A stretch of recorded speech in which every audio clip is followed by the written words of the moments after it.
রাজ্যের 16টি জেলায় খারাপ আবহাওয়ার কারণে জারি হয়েছে লাল সতর্কতা। বরাকের 3 জেলা কাছাড়, হাইলাকান্দি এবং শ্রীভূমিতেও জারি হয়েছে রেড অ্যালার্ট। বরাকের লাগোয়া ডিমা হাসাও জেলাতেও রেড অ্যালার্ট জারি। সেখানে ভূমিস্খলনের সম্ভাবনা রয়েছে বলে সতর্ক করেছে আবহাওয়া দপ্তর। বিশেষ প্রয়োজন ছাড়া কাল ঘর থেকে কেউ বের হবেন না, রাজ্যবাসীর উদ্দেশ্যে সতর্কতা জারি করলেন মুখ্যমন্ত্রী ডক্টর হিমন্ত বিশ্ব শর্মা। বঙ্গোপসাগরের জলোচ্ছ্বাসের প্রভাব পড়েছে আসামে, ধারা বর্ষণে বিপর্যস্ত রাজ্যের জনজীবন।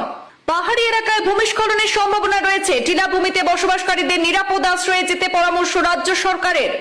আবহাওয়ার প্রতিকূল পরিস্থিতিতে নদীতে মাছ শিকার, স্নান বা কোনো কাজে না যেতে সতর্ক করে দিয়েছে রাজ্য সরকার।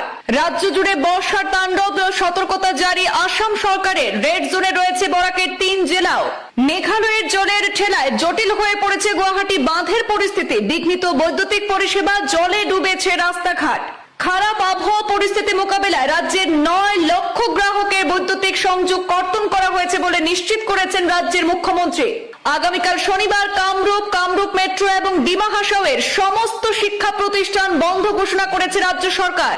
প্রতিকূল পরিস্থিতির কারণে গুয়াহাটি বিশ্ববিদ্যালয়ের সমস্ত পরীক্ষা বাতিল ঘোষণা করা হয়েছে। 31 মের পরীক্ষা বাতিলে বিশেষ বিজ্ঞপ্তি জারি করা হয়েছে। আগামীকাল শনিবার ভারী বৃষ্টিপাতের সম্ভাবনা রাজ্যের নানা প্রান্তে সতর্ক করেছে আবহাওয়া দপ্তর। পরিস্থিতির উপর নজর রাখছে রাজ্য সরকার। পরিস্থিতি মোকাবেলায় প্রস্তুত রয়েছে রাজ্য সরকারের দুর্যোগ মোকাবেলা দপ্তর। খারাপ আবহাওয়ার কারণে গোটা রাজ্যের সরকারি কর্মচারীদের ক্যাজুয়াল ছুটি ঘোষণা করেছে রাজ্য সরকার। যেসব সরকারি কর্মচারীর অফিসের সঙ্গেই কোয়ার্টার রয়েছে তাদেরকে কিন্তু অফিস করতে হবে। দূর দূরান্ত থেকে যারা অফিস পৌঁছাতে হয় তারা স্বল্পকালীন ছুটি নিতে পারবেন বলে ঘোষণা করেছেন মুখ্যমন্ত্রী ডক্টর হিমন্ত বিশ্ব শর্মা। কামরূপ মেট্রো, ডিমা হাসাওয়ের বেসরকারি প্রতিষ্ঠান, বাণিজ্যিক প্রতিষ্ঠান সমূহের স্বত্বাধিকারীদের খারাপ আবহাওয়ার মধ্যে কর্মীদের ছুটির ব্যবস্থা করে দিতে আহ্বান জানিয়েছেন মুখ্যমন্ত্রী। প্রতিকূল পরিস্থিতির কারণে গুয়াহাটি বিশ্ববিদ্যালয়ের সমস্ত পরীক্ষা বাতিল ঘোষণা করা হয়েছে। 31 মে পরীক্ষা বাতিলে বিশেষ বিজ্ঞপ্তি জারি। আজ রাতে গোটা রাজ্যে ভারী ঝড় ও বৃষ্টিপাতের সম্ভাবনা রয়েছে। রাজ্যবাসীকে সতর্ক থাকতে আবেদন জানিয়েছে আবহাওয়া দপ্তর।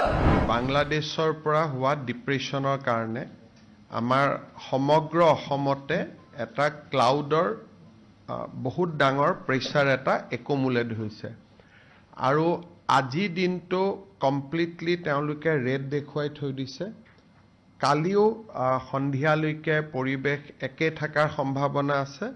তাৰ পিছত গ্ৰেজুৱেলি ই অৰেঞ্জ, তাৰ পিছত গ্ৰীণ। অৰ্থাৎ এই গোটেই অহাকালিও আজিৰ দৰে অৱস্থা হোৱাৰ সম্ভাৱনা আছে। আজি আমাৰ